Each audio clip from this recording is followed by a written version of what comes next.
बंदो मुई सावधान माते, या हरि प्रसादे भावतारी राजा। कृष्णा प्राप्ति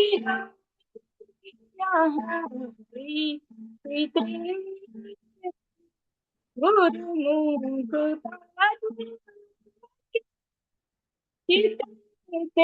करिया क्या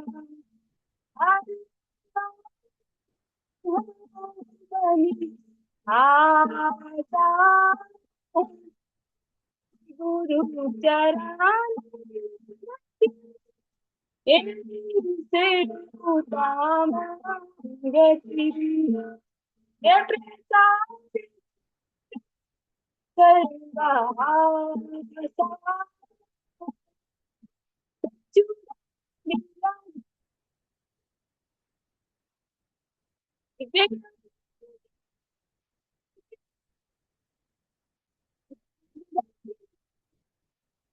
अभी जाते वेदे श्री गुरु आधा लोके नाते लोके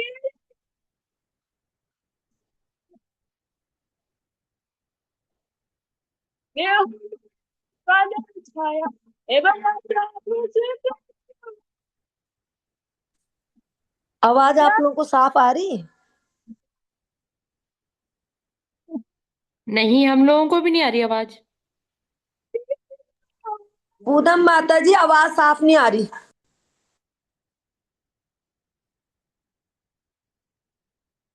गुरुदेवा गुरुदेवा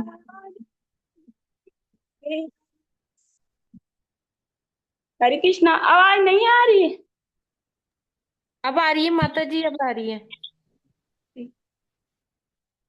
ओम ज्ञानतिमिरान्धस्य ज्ञानाञ्जनशलाकया चक्षुरुन्मिलितं येन तस्मै श्रीगुरुवे नमः। वन्देऽहं श्रीगुरौ श्रीयुतपदकमलं श्रीगुरून् वैष्णवांस श्रीरूपं साग्रजातं सहगण रघुनाथान्वितं तं सजीवं सावधेतं सावधूतं परिजनसहितं श्रीकृष्ण चैतन्यदेवं श्रीराधा कृष्णपादान् सहगण ललिता श्रीविशाखान्विताश्च नमो महावदन्याय कृष्ण प्रेम प्रदायिते कृष्णाय कृष्ण चैतन्य नामने गौरतुसे नमः। तप्त कांचन गौरांगी राधे वृंदावनेश्वरी वृषभानुसुते देवी प्रणमामि हरिप्रिये।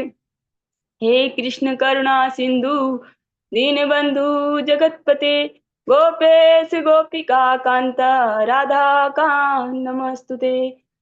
जय श्री कृष्ण चैतन्य प्रभु नित्यानंद श्री अद्वैत गदाधर शिवासादि गौर भक्त वृंद। हरे कृष्णा कृष्ण कृष्णा हरे हरे हरे राम राम राम हरे हरे। सर्वप्रथम भगवान के प्रकाश विक्रय गुरुपाद पद्मति दंडी स्वामी अष्टोत्तर श्री श्रीमद भक्ति प्रसाद विष्णु गोस्वामी ठाकुर गुरुदेव महाराज के चरण कमलों में कोटि कोटि दंडवत ज्ञापन करते हुए उनकी अहेतु की कृपा की प्रार्थना करती हूँ।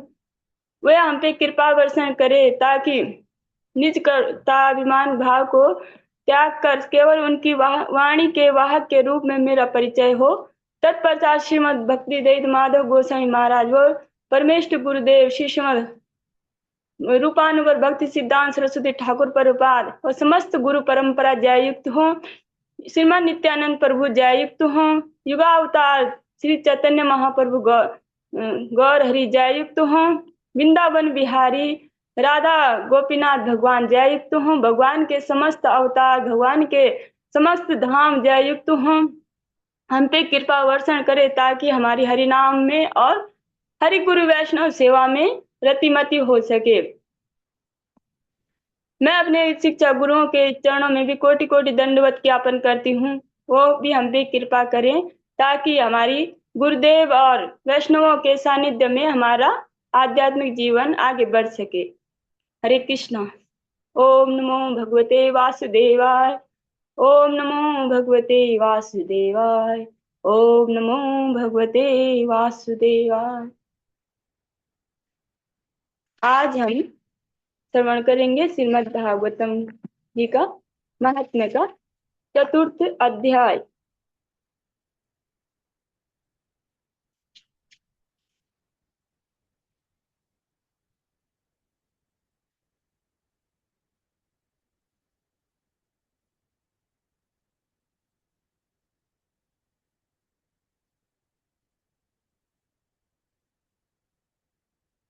अथ चतुर्थ अध्यायः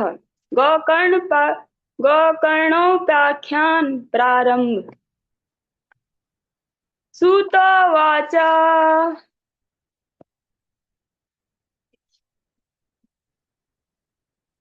अथ वैष्णव चित्तेषु दृष्टा भक्तिम् अलौकिकीम् निज लोकं परित्यज्य भगवान् भक्तवत्सलः वनमाली घनश्यामः पीतवासा मनोहरा कांचीकला कांचीकलापरुचिरो लसन मुकुटकुण्डलः त्रिभङ्गललिताश्चारु कौस्तुभेन विराजिता कोटिमन्मथ लावण्यो हरिश्चन्दन चर्चितः परमानन्दाचिन्मूर्ति मधुरो मुरलीधरा आविवेश स्वभक्तानां हृदयानि लानि च वैकुण्ठवासिनो ये च वैष्णवा उद्वादया तद्कथा श्रवणार्थं ते गूढरूपेण संस्थितः। तदा जय जय रावो रसपुष्टिर् अलौकिकी चूर्णपर्शून विष्टिश्च मुहुः शङ्करवोऽप्यभूत् तत्सभा संस्थितानां च देहे गेहेत्व विस्मितः दृष्ट्वा च तन्मयावस्थां नारदो वाक्यमब्रवीत् अलौकिकोऽयं महिमा मुनीश्वरा सप्ताहजन्योऽद्य विलोकितो मया मूढासटा ये पशुपक्षिणोऽत्र सर्वेऽपि निष्पापतमा भवन्ति अतो निलोके ननु नास्ति किञ्चिन् चित्तस्य शोधाय कलो पवित्रम् अघोगविश्व शङ्करं तथैव कथा समानं भुवि नास्ति चान्यत् के विशुद्धाध्ययन्ति वदन्तु मह्यं सप्ताहयज्ञेन कथामयेन कृपालुभिर्लोकहितं विचार्य प्रकाशिता कोऽपि नवीन मार्गः। आज गोकर्ण महाराज जी की कथा प्रारंभ हो गई है। सूत जी कहते हैं, मुनिवर, उस समय अपने भक्तों के चित्त में अलौकिक भक्ति का प्रादुर्भाव हुआ। देख, भक्त वत्सल श्री भगवान अपना धाम छोड़कर वहां पधारे। जो भक्त वत्सल भगवान है, जब भक्ति महारानी भी आ गई, ज्ञान वैराग्य भी आ गई, भक्ति महारानी भी खुशी से नृत्य कर रही है। श्री कृष्ण गोविंद हरे मुरारे हे नाथ नारायण वासुदेवा, ये भजन बोल बोल के भक्ति महारानी नृत्य करती हुई जब वहां पधारी अब ज्ञान वैराग्य के साथ, तो ये अलौकिक दृश्य देख के सब चकित हो गए। और ये अलौकिक दृश्य देख के जो श्री भगवान है वो अपना धाम छोड़ के वहां पधारे। अब उनकी रूप माधुरी की शोभा बता रहे हैं। उनके गले में वनमाला शोभा पा रही थी। श्री अंग सजल जलधर के समान श्याम वर्ण का था।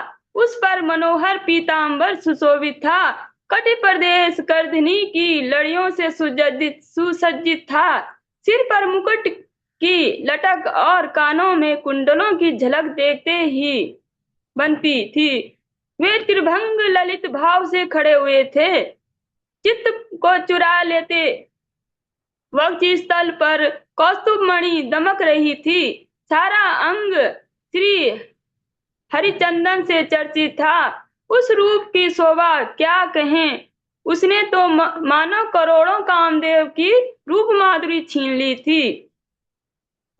वे परमानंद चिन्मय मूर्ति मधुराती मधुर मुरलीधर ऐसी अनुपम छवि से अपने भक्तों के निर्मल चित्तों में आविर्भूत हुए।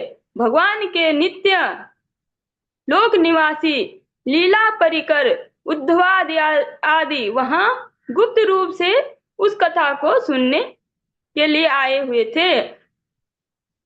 जहाँ भगवान की पवित्र कथाएं होती हैं वहां भगवान और भगवान के जो भक्त गुप्त रूप से श्रवण करते हैं, जो अच्छे से अर्थ सुनाते हैं, जो चरित्रवान वैष्णव होते हैं। जब ऐसी कथाएं कहते हैं तो भगवान और भगवान के जो प्रेमी जन होते हैं भक्त, वो गुप्त रूप से सुनते हैं। प्रभु के प्रकट होते ही चारों ओर जय हो की ध्वनि होने लगी। उस समय भक्ति रस का अद्भुत प्रभाव चला। बार बार अबीर गुलाल और पुष्पों की वर्षा तथा शंख ध्वनि होने लगी। उस सभा में जो लोग बैठे थे उन्हें अपने देह गेह और आत्मा की कोई सुध न रही। उनकी ऐसी तन्मयता देखकर नारद जी कहने लगे, मुनिवर गण, आज सप्ताह श्रवण की मैंने यह बड़ी ही अलौकिक महिमा देखी। यहाँ तो जो बड़े मूर्ख दुष्ट और पशु पक्षी भी हैं वे सभी अत्यंत निष्पाप हो गए हैं। अतः इनमें संदेह नहीं कि कलिकाल में चित्त की शुद्धि के लिए इस भागवत कथा के समान मर्त्य लोक में पाप पुंज का नाश करने वाला कोई दूसरा पवित्र साधन नहीं है। मुनिवर, आप लोग बड़े कृपालु हैं। आपने संसार के कल्याण का विचार करके यह बिल्कुल निराला ही मार्ग निकाला है। आप कृपया यह तो बताइए कि कथा रूप सप्ताह यज्ञ के द्वारा संसार में कौन कौन लोग पवित्र हो जाते हैं।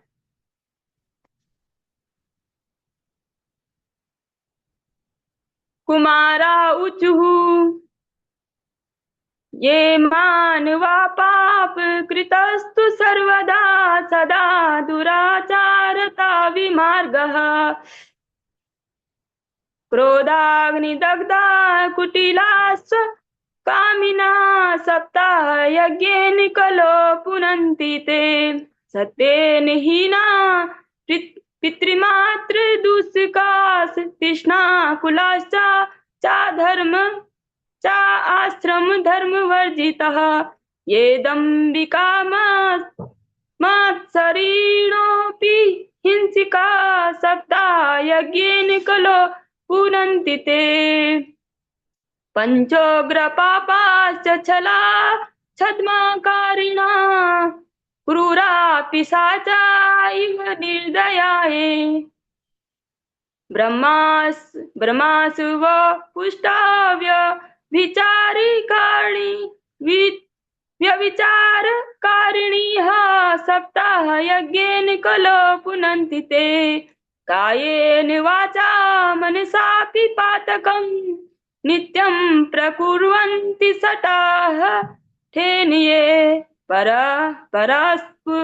परास्पुष्टा मलिना दुराशयाः सप्ताह यज्ञेन कलो पुनन्ति ते अत्र ते कर्तिष्याम इत्यासं पुराणतः यस्य श्रवणमात्रेण पापहानिः प्रजायते तुंगभद्रा तटे पूर्वं भूत पतनम् उत्तमं यत्र वर्णा स्वधर्मेण सत् सत्य सत कर्म तत्परा आत्मदेवा पुरे तस्मिन् सर्ववेद विशारदा तस्मात् तेषु निष्णातो द्वितीय इव भास्करा भिक्षुको वित्त्वा लोके तत्प्रिया धुन्धली स्मृता सौवाक्य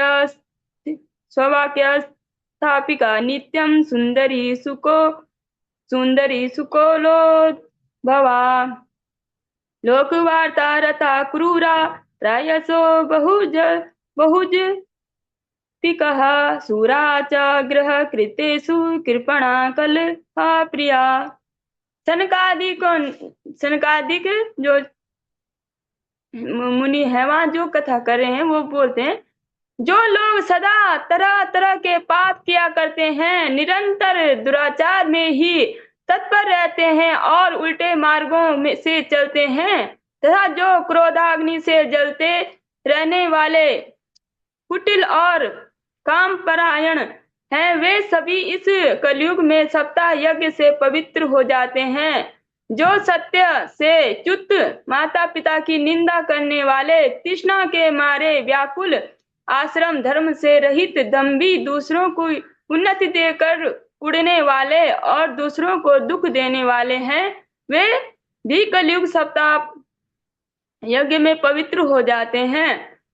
जो मदिरापान, ब्रह्म हत्या, सुवर्ण की चोरी, गुरु स्त्री गमन और विश्वासघात, ये पांचों महापाप करने वाले हैं, छल छद्म परायण, क्रूर, पिशाच के समान निर्दयी, ब्राह्मण के धन से पुष्ट होने वाले और व्यभिचारी हैं, वे भी कलयुग में सप्ताह यज्ञ के से पवित्र हो जाते हैं। जो दुष्ट, आग्रह पूर्वक सर्वदा मन, वाणी और या शरीर से पाप करते रहते हैं, दूसरे से धन की पुष्टि होते ही तथा मलिन मन और दुष्ट हृदय वाले हैं, वे भी कलयुग में सप्ताह यज्ञ से पवित्र हो जाते हैं। इसको हम सावधानी से समझेंगे। और इसमें तो जो सनकादिक मुनि हैं तो बोल रहे कि ऐसे, लेकिन जो ये कलयुग है तो इसमें पाप वृत्ति के होते हुए कि चित्त शुद्धि नहीं हो सकती। अगर पहले कोई करता था, अब भगवान की शरण में है, भक्तों की शरण में है, और तब उसने बिल्कुल ही परित्याग कर दिया, नित्य वो हरिनाम करे, तभी ये सब संभव है। क्योंकि जो हरिनाम है वो निरंतर करने से चित्त शुद्धि, सर्वशक्ति, साधन उद्गम, तो जो निरंतर अगर हरिनाम करेंगे तभी ये सब संभव है। अगर नहीं करेंगे तो ऐसा नहीं होगा कि कल तक उसने पाप किए और कुछ महीने बाद वो सप्ताह वो करे और वो पवित्र है, ऐसा संभव नहीं है।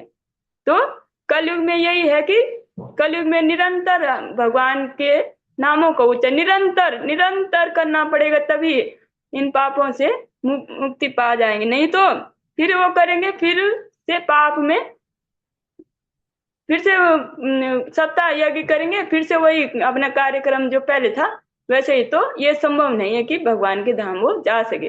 वो तो उसी तरह से हो जाएगा जैसे कि किसी मलिन सुअर को नहलाया धुलाया, और फिर वो कहाँ जाएगा, वहीं जाएगा जहां वो पहले जाया करता था। तो इसके लिए यही है कि निरंतर कोई पापी भी अगर निरंतर हरिनाम करेगा तो उसकी गारंटी है कि उसका चित्त शुद्ध हो जाएगा और वो पाप कर्मों में दोबारा उसका मन नहीं लगेगा, उसे घृणा आएगी उन कर्मों से जो वो पहले करता था। नारद जी, अब हम तुम्हें इस विषय में एक प्राचीन इतिहास सुनाते हैं। उसके सुनने से ही सब पाप नष्ट हो जाते हैं। पूर्व काल में तुंगभद्रा नदी के तट पर एक अनुपम नगर बसा हुआ था। वहां सभी वर्णों के लोग अपने अपने धर्मों का आचरण करते हुए सत्य और सत्कर्मों में तत्पर रहते थे। उस नगर में समस्त वेदों का विशेषज्ञ और श्रौत स्मृत कर्मों में निपुण एक आत्मदेव नामक ब्राह्मण रहता था। वह साक्षात दूसरे सूर्य के समान तेजस्वी था। वह धनी होने पर भी भिक्षा जीवी था। उसकी प्यारी पत्नी धुंधली, कुलीन एवं सुंदरी होने पर भी सदा अपनी बात पर अड़ी अड़ जाने वाली थी। उसे लोगों की बातें करने में सुख मिलता था। स्वभाव था क्रूर, प्राय कुछ न कुछ बग बकवास करती रहती थी। गृह कार्य में निपुण थी, कृपण थी और झगड़ालू भी थी।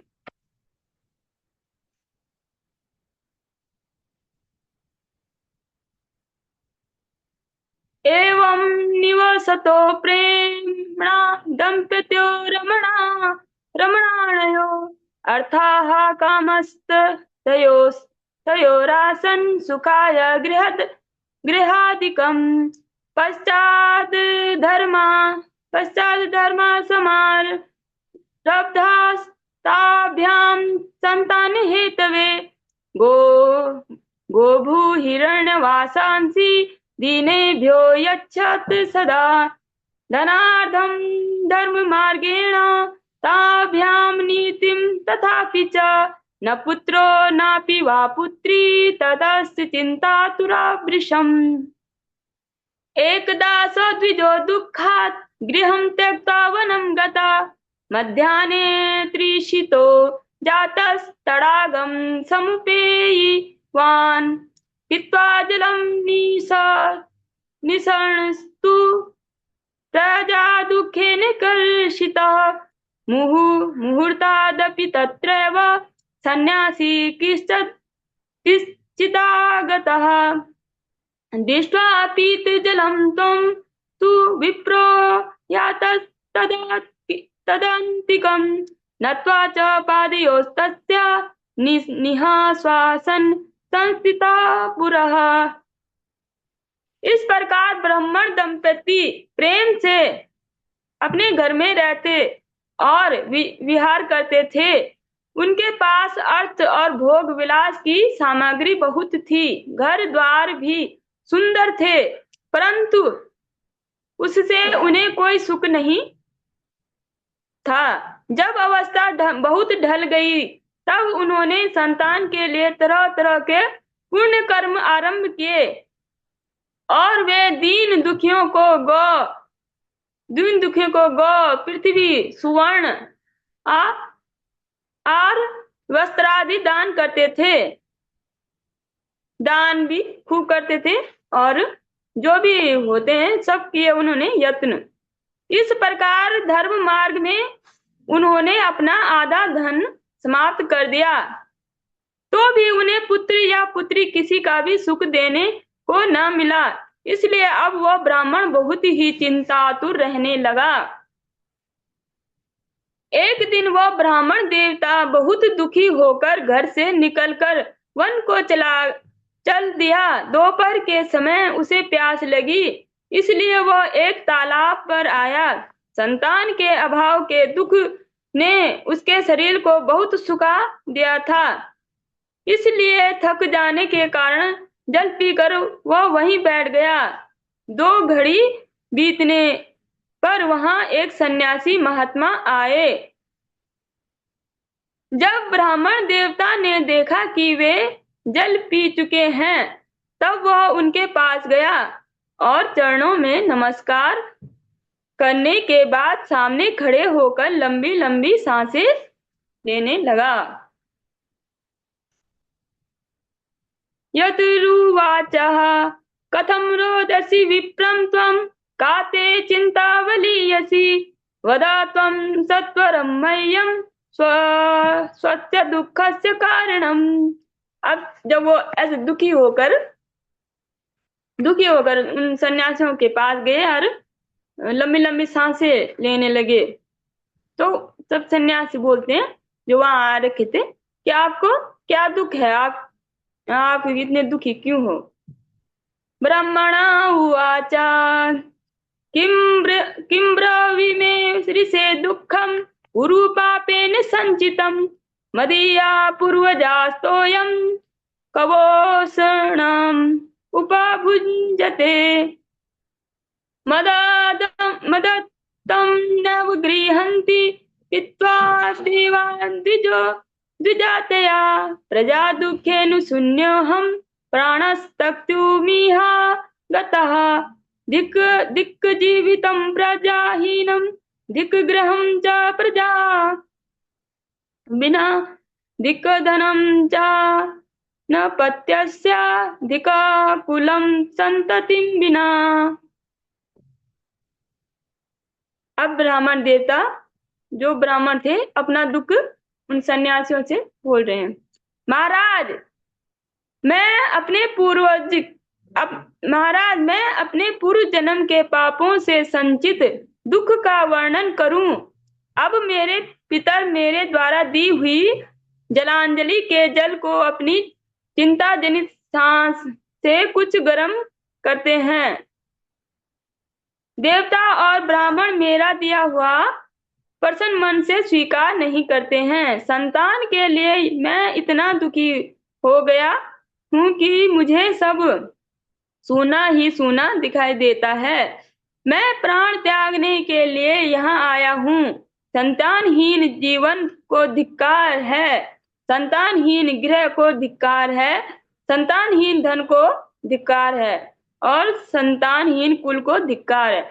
इस तरह से जो ब्राह्मण देवता है वो अपना दुख बयान कर रहे हैं कि जो मेरे पितर है वो मेरे दिया हुआ तर्पण भी ग्रहण नहीं करते। जो मैं दान देता हूँ वो देवता भी खुशी मन से नहीं लेते, बस ऐसे ही ले लेते, खुश नहीं होते। तो वो मतलब संतान बोल रहे हैं कि उस घर को और कुल को ऐसे नल धिक्कारे हैं खुद को। पाल्यते या मया धेनु सा बंध्या सर्वथा भवेत्। यो मया रोपिता वृक्षा सोऽपि वन्ध्यात्ममाश्रयेत्। यत्फलं मद्गृहायातं तच्च शीघ्रं विनश्यति। निर्भाग्यस्यान् पत्यस्य किं नो जीवितेन मे। इति युक्ता सरु रोदस्य तत्पार्श्वं दुःख पीडितः। तदा तस्य यतः चित्ते करुणाभूत गरिष्यसि। तद्भालाक्षरमालां च वाचयामास योगवान्। सर्वं ज्ञात्वा यतिः पश्चात् विप्रमुच्ये सविस्तरम्। मैं जिस गाय को पालता हूँ वह भी सर्वथा बांझ हो जाती है। जो पेड़ लगाता हूँ उस पर भी फल फूल नहीं लगते। मेरे घर में जो फल आता है वो बहुत जल्दी सड़ जाता है। जब मैं ऐसा अभागा और पुत्रहीन हूँ तब फिर इस जीवन को ही रख कर मुझे क्या करना है। यो कहकर वो ब्राह्मण दुख से व्याकुल हो उन सन्यासी महात्माओं के पास फूट फूट कर रोने लगा। तब उन यतिवर के हृदय में बड़ी करुणा उत्पन्न हुई। वे योगनिष्ठ थे। उन्होंने उसके ललाट की रेखाएं देखकर सारा वृत्तांत जान लिया और फिर उसे विस्तार पूर्वक कहने लगे।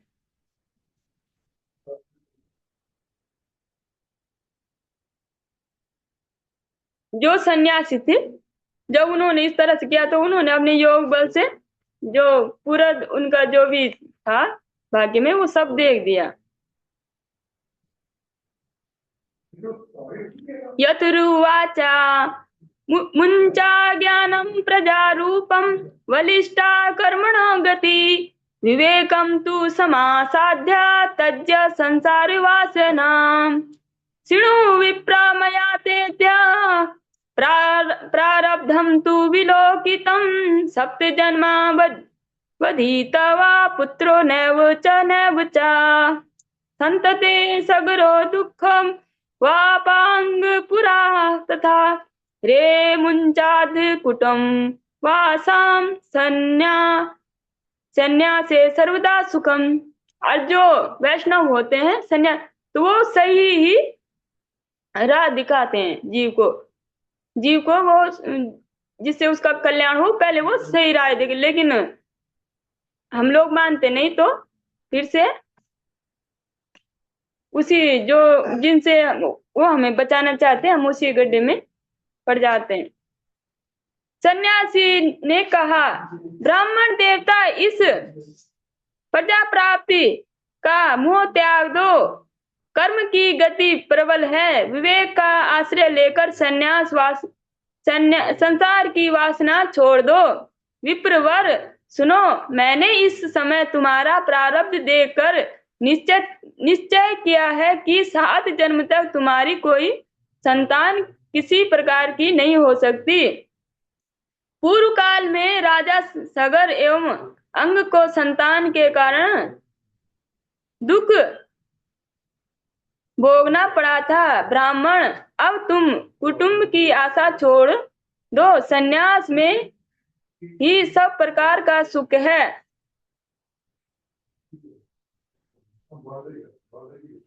ब्रह्मणा वाचा विवेकेन भवेत् किं मे पुत्रं देहि बलादपि नो चेत् त्यज्याहं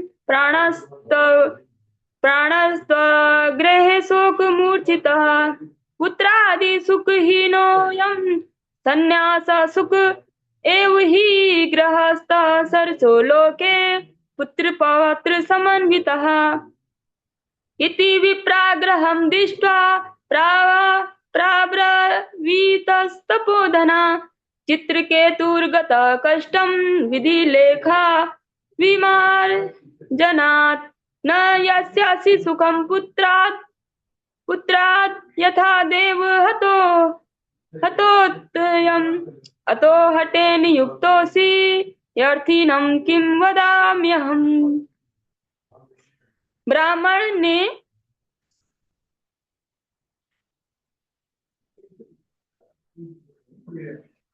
ने कहा, महात्मा जी, विवेक से मेरा क्या होगा? मुझे तो बलपूर्वक पुत्र ही दीजिए, नहीं तो मैं आपके सामने ही शोक मूर्छित होकर अपने प्राण त्याग दूंगा। जिसमें पुत्र स्त्री आदि का सुख नहीं है, ऐसा संन्यास तो सर्वदा नीरस ही है। लोक में सरस तो पुत्र पौत्र आदि से भरा पूरा ग्रस्त आश्रम ही है। ब्राह्मण का ऐसा आग्रह देकर उन तपोधन ने कहा, विधाता के लेख को मिटाने का हठ करने से राजा चित्रकेतु को बड़ा कष्ट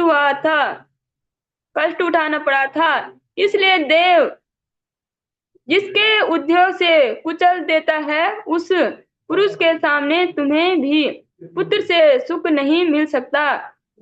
तुमने तो बड़ा हठ पकड़ रखा है और अर्थी के रूप में तुम मेरे समान उपस्थित हो। ऐसी दशा में मैं तुमसे क्या कहूँ।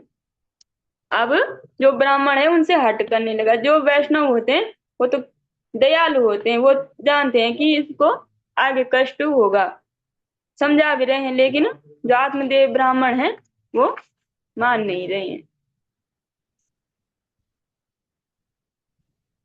तस्याग्रहं समालोक्य फलम् एकं दत्तवान्। इदं भक्त्या पत्न्या त्वं तथा पुत्रो भविष्यति। सत्यं शौचं दया दाने एक भक्तुं तु भाजनं। वर्षावधि स्त्रिया कार्यं तेन पुत्रो ति निर्मलः। एवं मुक्ता अयो योगी विप्रास्तु गृहमागता। पत्न्या पौणाफलं दत्त्वा स्वयं यास्तु कुत्रचित्। तरुणी कुटिला तस्या संख्यग्रे च रुदो दहा। अहो चिंता ममोत्पन्ना। फलं चाहं न भक्षये। फलं भक्ष्येण गर्भः स्याद् गर्भे नोदर वृद्धिता। स्वल्प भक्ष्यं ततो शक्ति गृह कार्यं कथं भवेत्।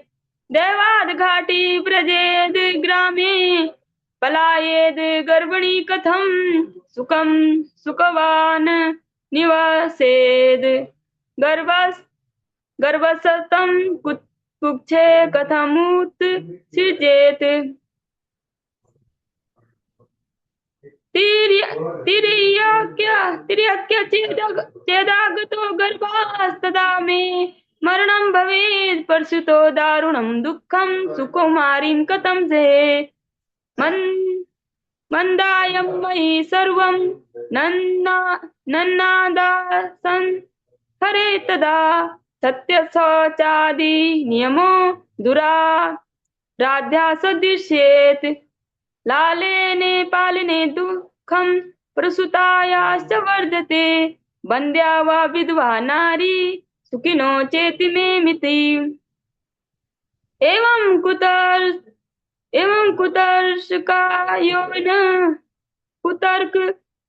कुतर्क योगेन तत्फलं नैव भक्षितं पत्या पृष्टं फलं भुक्तं चेति तैरितम्। जब महात्मा ने देखा कि यह किसी प्रकार अपना आग्रह नहीं छोड़ता, तब उन्होंने उसे एक फल देकर कहा, इसे तुम अपनी पत्नी को खिला देना, इससे उसका एक पुत्र होगा। तुम्हारी स्त्री को 1 साल तक शौच, सत्य, दया, दान और एक समय ही अन्न खाने का नियम रखना चाहिए। यदि वह ऐसा करेगी तो बालक बहुत ही शुद्ध स्वभाव वाला होगा। जो वैष्णव होते हैं उनमें सर्वसिद्धि होती है, और वो जो हमारे भाग्य में नहीं है वो दे सकते हैं। लेकिन जो उन्होंने बोला कि इसका सत्य, शौच, दया, दान ये सब नियम करने पड़ेंगे, उन्होंने तो जो अपना कार्य था वो कर दिया। पहले उन्होंने उनका जो उनको उत्तम लगा कि हाँ इसके लिए, जीव के लिए उत्तम है, तो उन्होंने बोला कि जब आपके भाग्य में है ही नहीं तो आप ऐसा करो कि भगवान का शरण ग्रहण करें, आप संन्यास लेके भगवान की शरण ग्रहण करें, क्योंकि सबका ही तो लक्ष्य वही है। जीव का जो लक्ष्य है भगवान के चरणों की प्राप्ति, तो वो करें। लेकिन उनके समझ में ये आया नहीं, तो तब उन्होंने जब देखा कि ये मान नहीं रहे, तो उनको बोला कि आप इन नियम को अपनी पत्नी को बोलना कि आप इन सब नियमों का पालन करें, तभी उत्तम संतान होगी। तब भी वो उनके भले के लिए सोच रहे हैं। उनको पता भी है कि जब जो भाग्य में नहीं होता वो दुखदायी होता है, तब भी वो वैष्णव कोशिश करते हैं कि कुछ मतलब जो नियम है उनको बता के ये अपना भला कर सके। लेकिन जो दुर्बुद्धि है और दुर्भाग्यजनित जीव है वो भी नहीं कर पाते हैं। अब जो उनकी धर्मपत्नी है क्या बोलते हैं, ये कहकर वे योगीराज चले गए और ब्राह्मण अपने घर लौट आया। वहां आकर उसने वह फल अपनी स्त्री के हाथ में दे दिया और स्वयं कहीं चला गया। उसकी स्त्री तो कुटिल स्वभाव की थी। वह रो रो कर अपनी एक सखी से कहने लगी, सखी मुझे तो बड़ी चिंता हो गई है, मैं तो यह फल नहीं खाऊंगी। फल खाने से गर्व रहेगा और गर्व से पेट बड़ा हो जाएगा, फिर कुछ खाया पिया जाएगा नहीं, इससे मेरी शक्ति क्षीण हो जाएगी। तब बता घर का धंधा कैसे चलेगा। इसको हम ऐसे ले सकते हैं, जैसे किसी को वो बोलते हैं ना भक्ति में लगे, तो वो भी इसी तरह जो बुद्धि होती है ना, धुंधली है बुद्धि का रिप्रेजेंटेटिव। तो ये धुंधली है ये है वो हमारी बुद्धि भी, जैसे हमें कुछ काम दिया जाए, जो वैष्णव बोले, तो हम भी ऐसे ही बहाने करते, कैसे होगा घर का काम, कैसे करेंगे, यहाँ कैसे जाएंगे, ये कैसे होगा, ये सब ये हमारी बुद्धि है। ऐसी धुंधली मतलब वो उसे स्पष्ट भी कहा जाए कि ऐसे करने से ऐसा होगा, लेकिन वो नहीं करेगी, अपने तर्क वितर्क जरूर देगी। फल खाने से हाँ पेट बड़ा हो, गर्भ रह जाए, पेट बड़ा हो जाए तो खाऊंगी पीऊंगी कैसे, खाऊंगी पीऊंगी नहीं तो घर का धंधा पानी कैसे चलेगा। और दैववश यदि कहीं गांव में डाकुओं का आक्रमण हो गया तो गर्भिणी स्त्री कैसे भागेगी? यदि सुखदेव की तरह यह में पेट गर्भ में गर्भ भी पेट में ही रह गया तो इसे बाहर कैसे निकाला जाए? और कहीं प्रसव काल के समय वह टेढ़ा हो गया तो फिर प्राणों से ही हाथ धोना पड़ेगा। यों भी प्रसव के समय बड़ी भयंकर पीड़ा होती है। मैं सुकुमारी भला यह सब कैसे सहूंगी? मैं जब दुर्बल पड़ जाऊंगी तब ननद रानी आकर घर का सब माल मता समेट लेगी और मुझे तो सत्य शौचादि नियमों का पालन होना भी कठिन ही जान पड़ रहा है। जो स्त्री बच्चा जनती है उसे उस बच्चे के लालन पालन में बड़ा कष्ट होता है। मेरे विचार से तो बंध्या विधवा स्त्री ही सुखी है।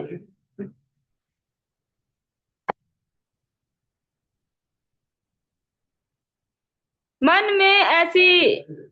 में ऐसे ही तरह तरह के कुतर्क उठने से उसने वो फल नहीं खाया। और जब उसके पति ने पूछा फल खा लिया तब उसने कहा हाँ खा लिया।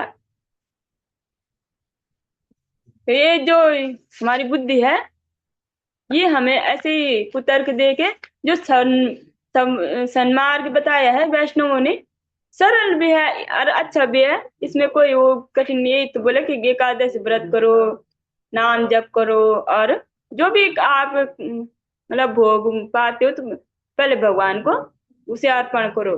तीन ही कार्य तो करने, लेकिन उसमें भी हमारे 100 तर्क हो जाते हैं धुंधली की बुद्धि की जैसे।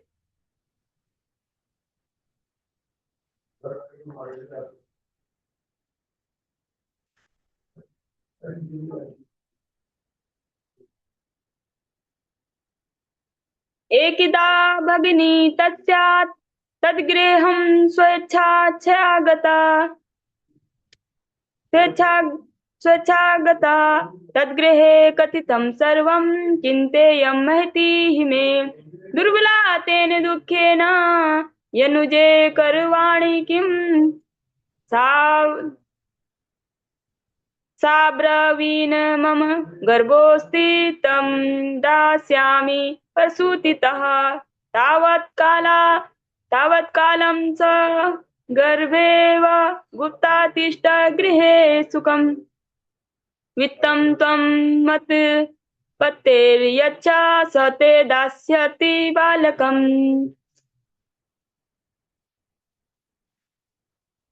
षाण्मासैकामृतो बाला इति लोको वदन्ति वदिष्यति तं बालं पोषयिष्यामि नित्यमागत ते गृहाय फलम् अर्प्य धेनवे त्वं परीक्षार्थं तु सम्प्रतं तदाचरितं सर्वं तथैव स्त्री स्वभावतः। अब क्या हुआ जब इस तरह से चिंता हो रही थी उनको, मतलब विभिन्न प्रकार के कुतर्कों दे रही थी सखी से, तो उसी समय क्या हुआ कि बुद्धि धुंधली की जो बहन है वहां आ जाती है। एक दिन उसकी बहन अपने आप ही उसके घर आई। तब उसने अपनी बहन को सारा वृतांत सुनाकर कहा कि मेरे मन में इसकी बड़ी चिंता है। मैं इस दुख के कारण दिनों दिन दुबली हो रही हूँ। बहन मैं क्या करूँ? बहन ने कहा मेरे पेट में बच्चा है, प्रसव होने पर वह बालक मैं तुझे दूंगी। तब तक तू गर्भवती के समान घर में गुप्त रूप से सुख से रह। तू मेरे पति को कुछ धन देगी तो वे तुझे अपना बालक दे देंगे। हम ऐसी युक्ति करेंगे कि जिसमें सब लोग यही कहेंगे कि इसका बालक 6 महीने का होकर मर गया और मैं नित्य प्रति तेरे घर आकर उस बालक का पालन पोषण करती रहूंगी। तू इस समय इसकी जांच करने के लिए यह फल गौ को खिला दे। ब्राह्मणी ब्राह्मणी ने स्त्री स्वभाववश जो जो उसकी बहन ने कहा वैसे ही सब किया।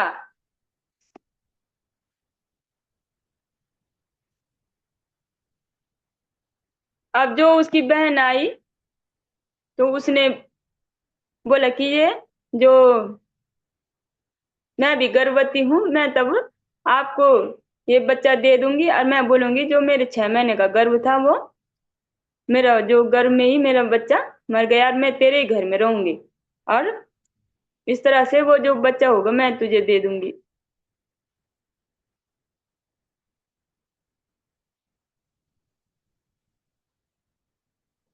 अथ काले निशा नारी परसुता बालकं तदा अनीया जानको बालं रहस्ये धुंधली तदो तस्या च कथितं वर्ते परशुतः सुखं सुखम् अर्भक लोकस्य सुखम् लोकस्य सुखमुत्पन्ना मात्म देव प्रजात्यात्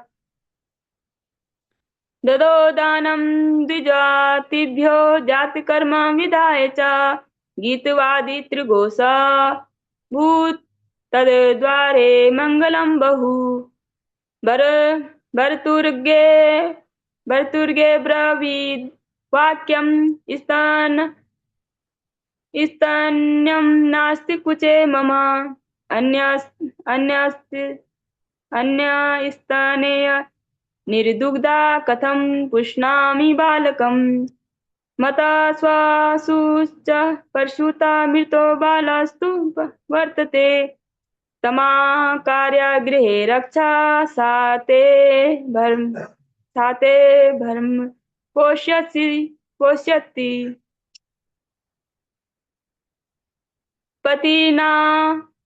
पतिना तत्कृतं सर्वं पुत्ररक्षण हेतवे पुत्रस्य धुन्धकारीति नाम मात्रेण प्रतिष्ठितं त्रिमासे निर्गते चाथा साधेनु सुसुवे हेर्भकं सर्वांग सुंदरम दिव्यम निर्मलं कनकं प्रभवम्।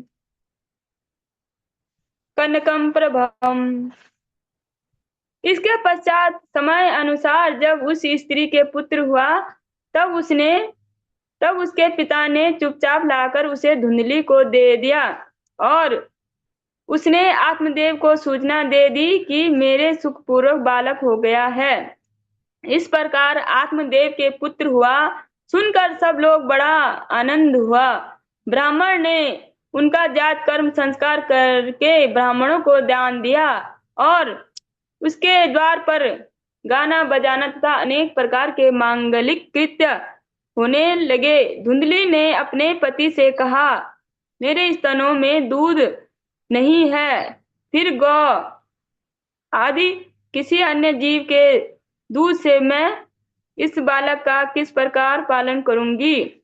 मेरी बहन के अभी बालक हुआ था, वो मर गया, उसे बुलाकर अपने यहाँ रख लें तो वह आपके इस बच्चे का पालन पोषण कर लेगी।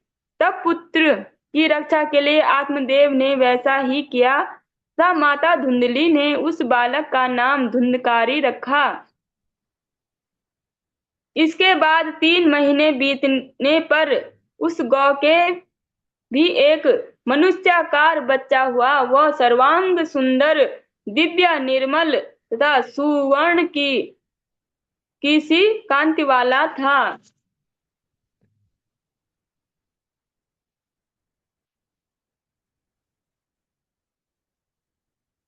दृष्ट्वा पर्सनो विप्रास्तु संस्कारान् स्वयमादधे मत्वाश्चर्यं जना सर्वे दिदृक्षार्थं समागता। भाग्योदयो धुना जाता आत्मदेवस्य पश्येत् धेन्वा वाला परशुतस्तु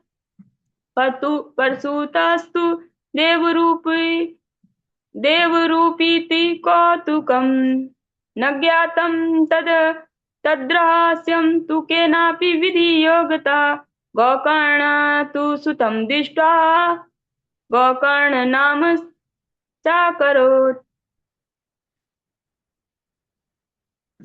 उसे देखकर ब्राह्मण देवता को बड़ा आनंद हुआ और उसने स्वयं से ही उसके सब संस्कार के इस समाचार से और सब लोगों को बड़ा आश्चर्य हुआ और वे बालक को देखने के लिए आए तथा आपस में कहने लगे, देखो देखो भाई, अब आत्मदेव का कैसा भाग्य उदय हुआ है। कैसे आश्चर्य की बात है कि गौ के भी ऐसा दिव्य रूप बालक उत्पन्न हुआ है। दैव योग से इस गुप्त रहस्य का किसी को भी पता न लगा। आत्मदेव ने उस बालक के गौ के कान देखकर उसका नाम गोकर्ण रखा। आगे हम कल की कक्षा में श्रवण करेंगे। वांछा कल्पतरुभ्यश्च कृपा सिंधुभ्यैव च पतितानां पावनेभ्यो वैष्णवेभ्यो नमो नमः।